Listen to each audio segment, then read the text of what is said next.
नमस्कार दोस्तों, स्वागत है आप सभी का हमारे YouTube चैनल गुरुजी हेल्प डेस्क पर। तो दोस्तों एनसीईआरटी जनरल साइंस के 4000 मल्टीपल चॉइस क्वेश्चन की जो हमने सीरीज स्टार्ट की है उसके 20 लेक्चर अभी तक आपको करवाए जा चुके हैं। 20 लेक्चर के दौरान आपको हर लेक्चर के दौरान 30 क्वेश्चन प्रोवाइड करवाए जाते हैं। 600 क्वेश्चन जो है अभी तक आपको करवाए जा चुके हैं। तो आज हमारा फर्स्ट क्वेश्चन देख लेते हैं। उससे पहले आपसे रिक्वेस्ट करूँगा कि चैनल को अगर आपने अभी तक सब्सक्राइब नहीं किया है तो सब्सक्राइब कर लीजिएगा और बेल आइकन का बटन प्रेस कर लीजिएगा ताकि आपको आने वाले वीडियोस का नोटिफिकेशन सबसे पहले मिले। और दोस्तों वीडियो को ज़्यादा से ज़्यादा शेयर कर दीजिएगा। ये आपके सभी कॉम्पिटिटिव एग्जाम के लिए काफ़ी ज़्यादा इंपॉर्टेंट क्वेश्चंस जो है वो लेकर आए हैं हम। फर्स्ट क्वेश्चन देख लेते हैं। माइक्रोस्कोप के लेंस किस निम्न प्रकार के होते हैं? किस प्रकार के होते हैं? माइक्रोस्कोप के लेंस किस प्रकार के होते हैं? तो उनतोदर प्रकार के होते हैं। किस प्रकार के? उनतोदर। अभिनेत्र लेंस यानी कि आई लेंस द्वारा किसी वस्तु का किस प्रकार का प्रतिबिंब रेटिना पर बनाया जाता है? तो इसका आपका राइट ऑप्शन कौन सा होगा? तो ये उल्टा और वास्तविक बनाया जाता है। कौन सा? उल्टा और वास्तविक। नेक्स्ट क्वेश्चन है दोस्तों, जब एक व्यक्ति तीव्र प्रकाश क्षेत्र से अंधेरे कमरे में प्रवेश करता है तो उसे कुछ समय के लिए स्पष्ट दिखाई नहीं देता, बाद में धीरे धीरे उसे चीज़ें दिखाई देने लगती है। इसका क्या कारण होता है? तो इसका कारण होता है कि आंखों का अंधेरे के प्रति कुछ समय में अनुकूलित होना। रमन इफेक्ट यानी कि रमन का प्रभाव के प्रयोग से यह विकसित किया गया है। क्या विकसित किया गया है? धूप के चश्मे। क्या? धूप के चश्मे। रमन प्रभाव का प्रकाश की उन किरणों से संबंध है जो आर पार जाती है। किसमें? केवल प्रिज्मों के आर पार जाती है। नेक्स्ट है, निम्नलिखित में से कौन सा तत्व परमाणु ईंधन की श्रेणी में नहीं आता? तो कैडमियम जो तत्व है वो परमाणु ईंधन की श्रेणी में नहीं आता। कैडमियम तत्व परमाणु ईंधन की श्रेणी में नहीं आता। नेक्स्ट है, प्रकाश सीधी रेखा में चलता प्रतीत होता है क्योंकि प्रकाश का तरंग दैर्घ्य बहुत छोटा होता है। प्रकाश सीधी रेखा में चलता हुआ प्रतीत होता है क्योंकि प्रकाश का तरंग दैर्घ्य बहुत छोटा होता है। नेक्स्ट है, मानव आंखों की पुतली जिस प्रकार एल्कलाइड के अति तनु विलयन से फैलाई जाती है वह कौन सा होता है? तो वह होता है दोस्तों ऑप्शन सी, एट्रापिन। नेक्स्ट क्वेश्चन हमारा, प्रकाश का वेग अधिकतम होता है किसमें? निर्वात में। निर्वात में प्रकाश का वेग जो होता है वो अधिकतम होता है, मैक्सिमम होता है।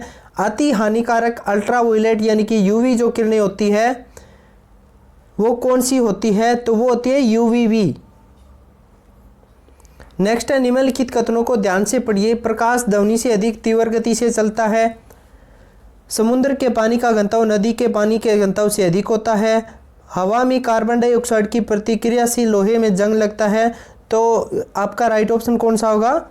फर्स्ट ऑप्शन जो वो आपका राइट होगा 1 और 2, यानी कि प्रकाश ध्वनि से अधिक तीव्र गति से चलता है और समुद्र के पानी का घनत्व नदी के पानी के घनत्व से अधिक है। निम्नलिखित कथनों पर विचार कीजिए। अंतरिक्ष आधारित सौर ऊर्जा यानी कि SBSP को ऐसे सुझाया जाता है राष्ट्रीय लक्ष्य बनाना चाहिए। कारण है SBSP की आपूर्ति वर्ष में बिना रुके 99% है और इसके अलावा ऊर्जा की बहुतायत में उपलब्धता। तो इसमें कूट दिए गए हैं कि A और R सही है किंतु A का सही स्पष्टीकरण R नहीं है और A और R सही है कि और A का सही स्पष्टीकरण R है। तो आपका राइट ऑप्शन कौन सा रहेगा? दोनों ऑप्शन जो है ना वो सही होंगे क्योंकि A यानी कि जो कथन है वो भी सही है और रीजन यानी कि कारण जो है वो भी सही है और A कथन का सही स्पष्टीकरण रीजन R है। सूर्योदय या सूर्यास्त के तुरंत पहले सूर्य अंडाकार प्रतीत होता है। अपवर्तन के प्रभावों के कारण। किसके कारण? अपवर्तन के प्रभावों के कारण। किस गुणधर्म के कारण पानी से भरे बर्तन में डुबाई गई छड़ मुड़ी हुई प्रतीत होती है? तो ये प्रतीत होती है अपवर्तन के कारण। किसके कारण? अपवर्तन के कारण। फोटोवोल्टिक सेल संबंधित है किससे? सौर ऊर्जा से। किससे संबंधित है? सौर ऊर्जा से। नेक्स्ट है, पर्यावरण स्वच्छ रखने की दृष्टि से निम्नलिखित में से कौन ऊर्जा स्रोत सर्वोत्तम है? तो सौर सेल। नेक्स्ट है, जब एक अध्रुवित प्रकाश एक कैल्साइट क्रिस्टल पर आपतित होता है तो वह 2 अपवर्तित किरणों में विभाजित हो जाता है। इस घटना को क्या कहा जाता है? तो इस घटना को कहा जाता है द्वि अपवर्तन। सूर्य के प्रकाश का कौन सा भाग सौर कुकर को गर्म करता है? तो अवरक्त जो भाग होता है सूर्य के प्रकाश का वो सौर कुकर को गर्म करता है, हीट करता है। सूर्यास्त के समय सूर्य लाल दिखाई देता है क्योंकि सूर्यास्त के समय और सूर्योदय के समय सूर्य जो होता है वो लाल दिखाई पड़ता है। क्यों दिखाई पड़ता है? क्योंकि लाल रंग और रंगों की अपेक्षा कम प्रकीर्ण होता है। क्या होता है? जो रेड कलर होता है ना वो बाकी सारे जितने भी कलर्स होते हैं उनकी अपेक्षा कम प्रकीर्ण होता है। तो नेक्स्ट क्वेश्चन हमारा सूर्योदय या सूर्यास्त के समय सूर्य लाल दिखता है, इसको निम्न आधार पर समझाया जा सकता है। प्रकाश प्रकीर्णन। किस आधार पर? प्रकाश प्रकीर्णन। निम्नलिखित कथनों पर विचार कीजिए। तंतु प्रकाशिकी पूर्ण आंतरिक परावर्तन सिद्धांत पर आधारित है। प्रकाशिकी तंतु संचार तंत्र में ऊर्जा उपयोग अत्यधिक होता है। प्रकाशिकी तंतु संचार रेडियो आवृत्ति अवरोध से मुक्त होता है। या फिर भारत में प्रकाशिक तंतु के निर्माण में रिलायंस उद्योग समूह संबद्ध है। तो आपका राइट ऑप्शन होगा ऑप्शन सी, यानी कि फर्स्ट, थर्ड और फोर्थ जो है वो सही है। कोई बड़ी उम्र का व्यक्ति आंखों से लगभग 25 सेंटीमीटर पर एक पुस्तक जो है वो पढ़ने का प्रयास करता है और पाता है कि पक्षमाभी पेशियों की घटती प्रभावकारिता और लेंस के लचीलेपन की हानि के कारण प्रतिबिंब जो होता है वो अस्पष्ट प्रतीत होता है। आंख के इस दोष को क्या कहते हैं? तो आंख के इस दोष को कहते हैं जरा दूरदृष्टि। क्या कहते हैं? जरा दूरदृष्टि। सर्चलाइट में प्रयुक्त होने वाला दर्पण परवलयिक होता है। कथन 2 है, परवलयिक दर्पण के फोकस पर दोष से आने वाले सभी किरणें तीव्र समानांतर किरणपुंज के रूप में परावर्तित होती है। तो कूट क्या है? ऑप्शन बी, यानी कि दोनों ही कथन जो है वो अलग अलग सत्य हैं और कथन 2 कथन फर्स्ट का सही स्पष्टीकरण है।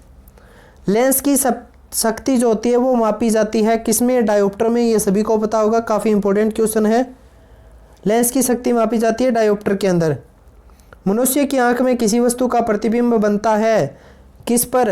रेटिना में, दृष्टिपटल पर। रेटिना यानी कि दृष्टिपटल पर बनता है। अवरक्त स्पेक्ट्रम स्थित है सूक्ष्म तरंग तथा दृश्य क्षेत्रों के बीच। किस में स्थित है? सूक्ष्म तरंग तथा दृश्य क्षेत्रों के बीच। निम्नलिखित में से किस एक लेंस के उपयोग की लेबल पर छपे अत्यंत लघु अक्षरों को पढ़ने के समय तरजीह दी जाएगी?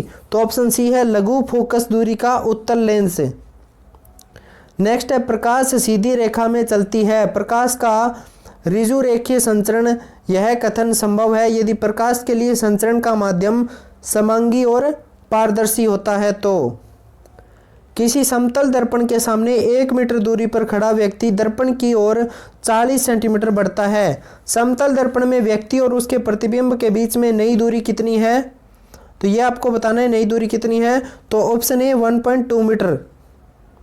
तो आज का हमारा लास्ट क्वेश्चन रहेगा, एक फोटोन जिसका संवेग 10 MeV है, जहां C जो है वो प्रकाश की चाल है, की ऊर्जा किसके द्वारा प्रकट होती है? तो ये आपका राइट ऑप्शन होगा 10 MeV के द्वारा प्रकट होगी। तो आज का हमारे क्वेश्चन यहीं पर कंप्लीट होते हैं। तो कल फिर मिलते हैं सेम टाइम पर। नेक्स्ट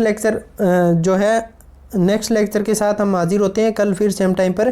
तो वीडियो को ज़्यादा से ज़्यादा शेयर कर दीजिएगा दोस्तों। चैनल को सब्सक्राइब करके बेल आइकन का बटन प्रेस करना बिल्कुल मत भूलिएगा। इस चैनल पर आपको latest job information, general science, Haryana GK, computer science और पॉलिटिकल साइंस और फेमस जो पीपल है उनकी बायोग्राफी जो है वो टाइम टू टाइम प्रोवाइड करवाई जाती है। Thank you. जय हिंद।